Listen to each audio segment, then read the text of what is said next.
নমস্কাৰ সকলোকে মোৰ আন এটা মিনি ভিডিঅ'লৈ স্বাগতম জনাইছোঁ। আজি ৰাতিপুৱাই এয়া মই পৰঠা বনাইছিলোঁ, মানে এয়া ৰঙালাও পৰঠা। মই ভিডিঅ' এটা দিছোঁ এক্সট্ৰাকৈ বাৰু, যিসকলে চোৱা নাই চাবচোন বাৰু। আপোনালোকেও কিন্তু এনেকৈ খাই যাব পাৰে দেই, খাবলৈ কিন্তু বহুত টেষ্টি হৈছে। মোৰ বহুত দিনৰ পৰাই মন গৈ আছিল, মই এনেও ৰঙালাও খাই বাৰু ভালেই পাওঁ। তাৰপিছত এয়া পৰঠা বনালোঁ, খাবলৈ ভাল হ'ল।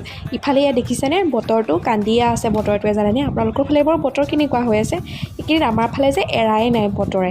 তাৰপিছত এয়া ৰঙালাও, আলু, কাবুলী বুট দি এনেকৈ চব্জি এখন বনালোঁ। ইফালে মৰিচা শাকৰ ভাজিও বনাইছোঁ। ইফালে জেঠু আহি ওলালেহি, জেঠুৰ কাৰণে পটাপট এয়া মই ডিমৰ তৰকাৰী বনালোঁ।